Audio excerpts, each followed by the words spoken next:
Hi, my name is Hannah Raymer, and today I'll be discussing why you should be wearing a mask in public. As everyone probably knows, we're living through a global pandemic right now due to the coronavirus. The coronavirus is a respiratory disease that causes symptoms such as fever, chills, shortness of breath, body aches, sore throat, loss of taste, headache, and vomiting. The coronavirus is believed to originate in Wuhan, China after several severe cases of pneumonia were reported. The earliest cases were in November of 2019, but these were not established the coronavirus until early 2020. Although they know the origin is in Wuhan, they don't know exactly what caused this virus. There's still a lot of controversy in what they believe caused this. The coronavirus took a lot away from us. In late March, early April, the entire world basically shut down. Restaurants closed. Anything that wasn't essential closed. So restaurants, clothing stores, malls, gyms, movie theaters, everything except pharmacies and grocery stores were closed to help slow the spread, which really affected us because our so-called normal life wasn't normal anymore, and we had a lot of huge adjustments to make. Studies has been shown that this virus does affect the older population way worse than it affects the younger population. If you're over the age of 60, the likelihood that you will have to be admitted into the hospital is a lot lower than if you're, let's say, 25.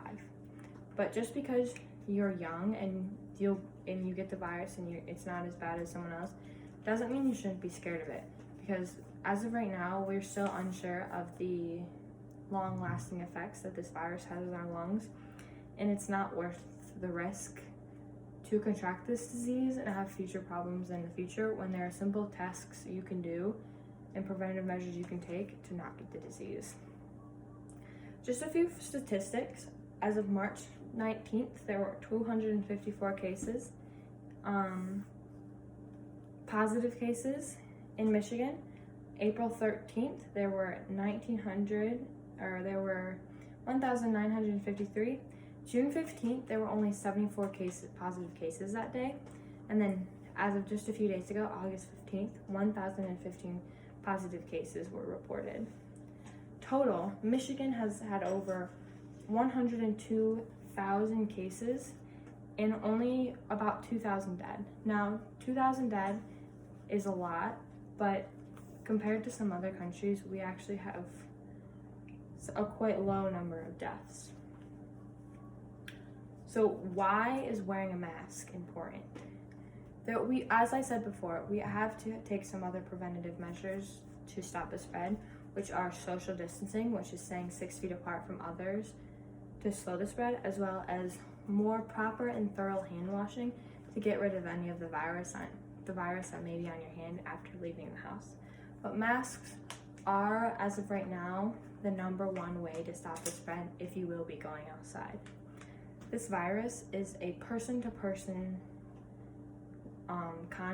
that's how you contract this disease, is person to person, not like a surface to a person. So if you're talking to someone and they cough or sneeze, or even if they just talk and they spit, because some people do that, and you breathe that in and they have the disease, you are way more likely to get it than if the disease is just on a surface and you touch it and then touch your face. So wearing a mask prevents those droplets from those people getting out, as well as they also prevent you from touching your face. The reason why masks are implemented is because we can't cut people off who aren't in our household. We have to go to work. We need to go to work to survive. We need to go to the grocery store to survive. And there are strangers there that we don't know. So masks help lower the spread, but still allow us to do the everyday things. If you properly wear a mask over your mouth and your nose, the spread will slow. And studies have shown that when you wear a mask and most of the population wears a mask, the spread does go down and the number of positive cases every day does go down. And if cases go down, that means normal life is closer and closer to returning. Now, don't get me wrong, there are some pros and cons to wearing a mask. Some cons being They're very uncomfortable. They can be really hot and sweaty in the hot summer days, as well as some people have anxiety from things covering their face or their mouth, and they can cause skin irritation, or even some people get acne from the constant mask over their face. But I think the pros definitely outweigh the cons, and the fact that you're protecting the lives of others and yourself, and you're slowing the spread, therefore getting one step closer to normal life returning. Just a little visualization for you. If we decide to not comply to these preventative measures, including masks, the pandemic will continue. Malls or movie theaters will never open up, gyms will never open up. We'll never get to go to concerts anymore because there's too many people in one area, as well as school. As of right now, the 2021 school year is 100% online. A lot of colleges have decided that their sports are canceled for fall as well, meaning a lot of places are losing a lot of money, and a lot of students going to school for such thing as sports are in a very odd predicament right now, as well as high school. Their high school seniors in my town don't get to play their senior football season anymore because of the virus. And in my town, Friday night football is a really huge deal around here, and we love supporting our team. As well as school. School has to be online, 100% virtual. As a college student, I'm okay with this because I have the tools that I need to be able to do online, and no one has to worry about childcare for me. But a lot of the younger kids and their parents are in very stressful situations right now because they have to figure out how they're going to teach their kid through virtual learning, as well as get to work every day. And that's a really hard thing to have to worry about and to struggle through. As well as if we're not wearing masks, another surge can occur. In late March, early April, we did have a surge where hospitals were so overwhelmed with the number of coronavirus cases that they had to choose who got to be on a respirator and who didn't based on their likelihood of survival. I don't know about any of you, but I would not want to be that person who says they can't get put on a respirator because another person is more likely to survive than them. As well as a healthcare provider, I would not want to make that decision because that's a tough decision for anybody to have to deal with and have to live with. So wearing a mask can prevent these things from occurring again.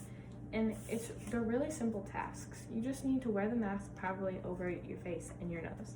And there are a ton of different masks you can choose from. There are N95, cloth masks, hospital masks, and gaiters. And they come in a lot of different styles and patterns now, and they're very readily available due to the high demand and the fact that it is a law in Michigan that you are required to wear a mask. As well as social distancing. Social distancing of 6 feet and wearing a mask is the perfect combination to help slow the spread. Some other things that you can do to help is to avoid going out if you're sick. This does not just mean coronavirus symptoms, this means if you're sick in general. Right now, it's not worth the risk to go outside if you have a cold and risk the lives of others, even if you know it's not the virus. Right now, it is better than safe to be sorry. And if you decide you don't want to wear a mask, stay home and don't risk the lives of other people. I really strongly encourage you to wear a mask outside in public areas as well as indoors all the time. This is the only way that we as a society will get back to normal life, and this is the only way that this pandemic will end. Thanks.